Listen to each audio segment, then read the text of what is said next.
সুপ্রিয় শিক্ষার্থীরা কেমন আছো সবাই? আশা করি ভালোই আছো। নতুন বছরের প্রথম ক্লাসে সবাইকে স্বাগতম। আজকের ক্লাসে আমরা আলোচনা করব শিখন অভিজ্ঞতা 1 তথ্য যাচাই অভিযান এর প্রথম সেশনটা নিয়ে। সেশন 1 ভুল তথ্যের রকম ফের। আমরা যেহেতু তথ্য যাচাই করে সঠিক তথ্য খুঁজে বের করব, তাই কি কি প্রক্রিয়ায় ভুল তথ্য আসতে পারে সেটি বুঝে নিব। ইতিপূর্বে আমরা কোনো তথ্য সঠিক কিনা তা যাচাইয়ের কিছু সাধারণ নিয়ম জেনে তথ্য যাচাই করেছিলাম। এখন আমরা প্রযুক্তির ব্যবহার করে তথ্যের যথার্থতা যাচাই করব। পরিস্থিতি 1 একটি সংবাদ প্রতিবেদনের শিরোনামে সংবাদ ছাপানো হয়েছে। একটি প্রতিষ্ঠানের সভাপতি নির্বাচিত হয়েছেন ক নামক একজন ব্যক্তি। সেই সংবাদের নিচে একজনের ছবি ছাপানো হয়েছে, যেটি ক নামক ব্যক্তির ছবি না। এটি একটি ভুল তথ্য, কিন্তু সংবাদ কর্তৃপক্ষ ইচ্ছে করে এই ভুলটি করেননি। এটিকে অনিচ্ছাকৃত ভুল তথ্য বা মিস ইনফরমেশন বলা হয়। পরিস্থিতি 2 একটি ভিডিও প্রতিবেদনে দেখা যাচ্ছে একটি রেস্টুরেন্টে নিরাপদ খাদ্য অভিযান পরিচালিত হচ্ছে। প্রতিবেদন যিনি বর্ণনা করেছেন তিনি বলেছেন, এই রেস্টুরেন্টের নাম গ। এখানে মেয়াদোত্তীর্ণ মশলা দিয়ে খাবার বানানো হয়। প্রকৃতপক্ষে যেই রেস্টুরেন্টে ভেজাল খাবার তৈরি করছে সেই রেস্টুরেন্টের নাম ঘ। গ রেস্টুরেন্টে এর ক্ষতি করার জন্য একজন ব্যক্তি বা প্রতিষ্ঠান ঘ রেস্টুরেন্টের উপর তৈরি এই ভিডিও প্রতিবেদনটি ডাউনলোড করে শব্দ ভয়েস ওভার পরিবর্তন করে গ রেস্টুরেন্টের নাম ব্যবহার করে ইন্টারনেটে আপলোড দিয়েছে। এই ধরনের ইচ্ছাকৃত প্রচারিত ভুল সংবাদকে ভুল তথ্য বা ফেক নিউজ বা ডিস ইনফরমেশন বলা হয়। পরিস্থিতি 3 অনেক সময় কোনো সঠিক সংবাদও ভুল বোঝাবুঝি তৈরি করতে পারে। ক নামক একটি বেসরকারি প্রতিষ্ঠানের চেয়ারম্যানকে তার ভালো কাজের জন্য পুরস্কৃত করা হলো। এই সময় পরিকল্পিত অপরাধের তদন্ত চলছে। ক প্রতিষ্ঠানের চেয়ারম্যানের বিরুদ্ধে শিরোনামের পূর্বের একটি খবর ব্যাপকভাবে প্রচার করা শুরু করল বিভিন্ন সোশ্যাল মিডিয়া থেকে। সংবাদটির সঠিক, কিন্তু ওই সময়ে ওই প্রতিষ্ঠানের চেয়ারম্যান ছিলেন অন্য আরেকজন ব্যক্তি, কিন্তু অনেকে ভাবলেন এই পুরস্কারপ্রাপ্ত চেয়ারম্যানই অপরাধ করেছেন।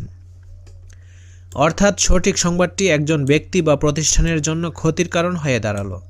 ব্যক্তি, দল, প্রতিষ্ঠান বা রাষ্ট্রের ক্ষতি করার উদ্দেশ্যে সঠিক সংবাদকে ভিন্ন পরিস্থিতিতে ব্যবহার করলে একে অপতথ্য বা ম্যাল ইনফরমেশন বলা হয়। এখানে আমরা 3টি ভিন্ন কাল্পনিক পরিস্থিতির উদাহরণ পড়লাম। কিভাবে আমরা বুঝতে পারব উপরের বিভিন্ন পরিস্থিতির তথ্যগুলো ভুল? নিচে আমাদের ধারণাগুলো লিখি। ছক 1.1 আমি যেভাবে সঠিক তথ্য যাচাই করতে পারতাম। একটি উদাহরণ দেওয়া হলো।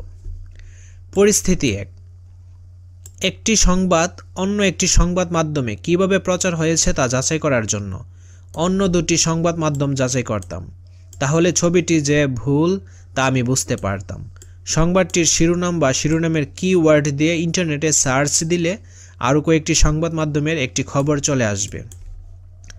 তো বাকি পরিস্থিতি 2 এবং পরিস্থিতি 3 আমাদের ফিল আপ করতে হবে। চলো এর অ্যান্সার স্ক্রিপ্টে চলে যাই। পরিস্থিতি 2 আমি যেভাবে সঠিক তথ্য যাচাই করতে পারতাম। প্রথমে যে নির্দিষ্ট এলাকায় নিরাপদ খাদ্য অভিযান পরিচালিত হয়েছে তা জানার চেষ্টা করব, এবং ওই নির্দিষ্ট এলাকায় কোন কোন রেস্টুরেন্ট রয়েছে তাও জানার চেষ্টা করব।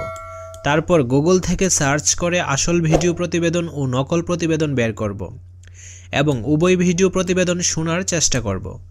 উভয় প্রতিবেদন শোনার সময় স্বাভাবিক কথার স্বর কোথায় পরিবর্তিত হচ্ছে তা ধরার চেষ্টা করব। সত্যিকার অর্থে আসল ভিডিও প্রতিবেদনের সাথে নকল ভিডিওর প্রতিবেদনের স্বরের একটা বিশাল ভিন্নতা থাকবে, যার ফলে আমরা সহজেই আসল রেস্টুরেন্টকে চিহ্নিত করতে পারব। তাছাড়া আসল ভিডিও প্রতিবেদনটি নির্দিষ্ট একটি ওয়েবসাইট থাকবে, কিন্তু নকল ভেজাল রেস্টুরেন্টের এরকম নির্দিষ্ট ওয়েবসাইট থাকবে না। তাছাড়া তুমি আরও অনেকগুলো কারণ লিখতে পারো। কোনো রেস্টুরেন্ট অভিযান পরিচালনা করেছে তা চিহ্নিত করার চেষ্টা করব। তাছাড়া গুগল ফর্মস তৈরি করে নির্দিষ্ট এলাকার পরিচিত লোকজনের কাছে পাঠিয়ে দিব।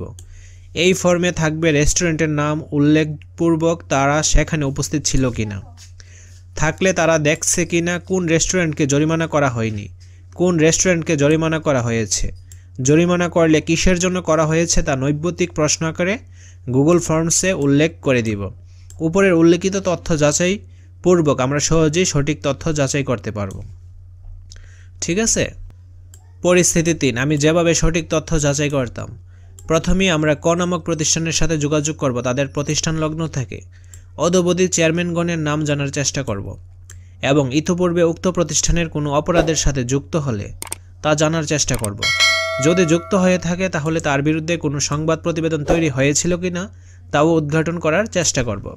যে সংবাদ প্রতিষ্ঠানের চ্যানেলের প্রতিবেদনটি ব্যাপকভাবে ছড়িয়ে পড়েছে তাদের সাথে যোগাযোগ করার চেষ্টা করব, তাদের কাছে জানার চেষ্টা করব তারা ওই প্রতিষ্ঠানের কোনো চেয়ারম্যানের সম্পর্কে কোনো নেতিবাচক সংবাদ প্রতিবেদন করেছে কিনা, করে থাকলে কোন সময় করেছে এবং কোন নির্দিষ্ট চেয়ারম্যানের বিরুদ্ধে ওই নেতিবাচক সংবাদ প্রতিবেদন করেছে তা জানার চেষ্টা করব। তো এই কারণগুলো তুমি লিখতে পারো। তাছাড়া আরও লিখতে পারো সংশ্লিষ্ট চেয়ারম্যানকে যাকে সবাই অপরাধী মনে করেছে তার সাথে কথা বলা এবং সে যে উল্লেখিত অপরাধের সাথে জড়িত না সে সম্পর্কে নিশ্চিত হওয়া। যাচাই করার লক্ষ্যে তথ্য সংগ্রহ। কিছু তথ্য যাচাই করার মাধ্যমে তথ্য যাচাইয়ের প্রক্রিয়া জানব, কিন্তু তার জন্য আমাদের প্রথমেই ঠিক করতে হবে আমরা কি তথ্য যাচাই করব। আমাদের পরিচিত জনের কাছ থেকে জানতে চাইব কোন কোন তথ্য যাচাই করা প্রয়োজন। এর জন্য আমরা গুগল ফর্ম ব্যবহার করব। গুগল ফর্ম তৈরির জন্য আমাদেরকে জিমেইল অ্যাকাউন্ট লগ ইন করে গুগল ড্রাইভে যেতে হবে। নিচের ধাপগুলো অনুসরণ করে চলো আমরা কাজটি করি। তো প্রথমে গুগল ড্রাইভটা ওপেন করব। গুগল ড্রাইভ ওপেন করার পর নিউতে ক্লিক করব। এই যে গুগল ড্রাইভের নিউতে ক্লিক করব। ক্লিক করার পর এখানে গুগল ফর্ম আসবে, এই যে গুগল ফর্ম, এই অপশনটাতে ক্লিক করব। ঠিক আছে, যেটা ডানে অবস্থিত।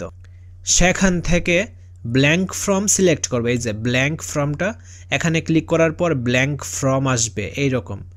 তারপর এখানে সিলেক্ট করে দিব। সিলেক্ট করার পর এরকম একটা ইন্টারফেস শো করবে।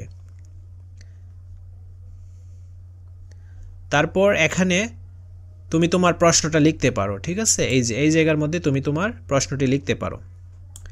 আপনার যে তথ্যটি নিয়ে বিভ্রান্তি হচ্ছে সে তথ্যটি এখানে লিখুন। এখানে তুমি তোমার প্রশ্নটা লিখবা। তারপর আমরা এখানে ক্লিক করব। ঠিক আছে, এখানে ক্লিক করলে এইরকম একটা ইন্টারফেস শো করবে, যেখানে তোমার প্রশ্নের টাইপটা কী রকম হবে। এটা কি মাল্টিপল চয়েস কোয়েশ্চেন হবে, নাকি ড্রপ ডাউন হবে, নাকি চেক বক্স টাইপের কোনো কোয়েশ্চেন হবে। তো এরকম কোয়েশ্চেন টাইপগুলো তুমি সিলেক্ট করতে পারো। তো আমরা দিব মাল্টিপল চয়েস কোয়েশ্চেন। ঠিক আছে, এইরকম টাইপের বিভিন্ন অপশন হবে। তাছাড়া অপশনগুলো তুমি এই অ্যাড আদার্সে ক্লিক করে অ্যাডও করতে পারো।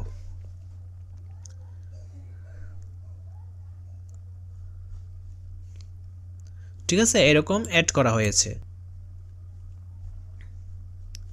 উপরে যে প্রশ্নগুলো দেওয়া আছে সেগুলো আমাদের কাজের সুবিধার্থে দেওয়া হয়েছে। আমরা প্রশ্নগুলো নিজেদের মতো করেও লিখতে পারি।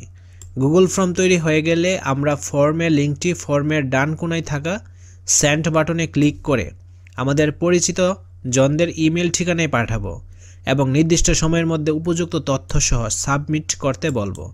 এক্ষেত্রে 1 থেকে 2 সপ্তাহ সময় দেওয়া যেতে পারে। আজকের ক্লাসটি এই পর্যন্ত। পরবর্তী ক্লাসটি আমরা সেশন 2 কন্টেন্ট এর ভিন্নতা এই জায়গা থেকে শুরু করব। যারা চ্যানেলটি এখনও সাবস্ক্রাইব করেনি, সাবস্ক্রাইব করবে বলে ভেবে রেখেছো তারা অবশ্যই চ্যানেলটি সাবস্ক্রাইব করে আমার সাথেই থাকুন। ধন্যবাদ সবাইকে।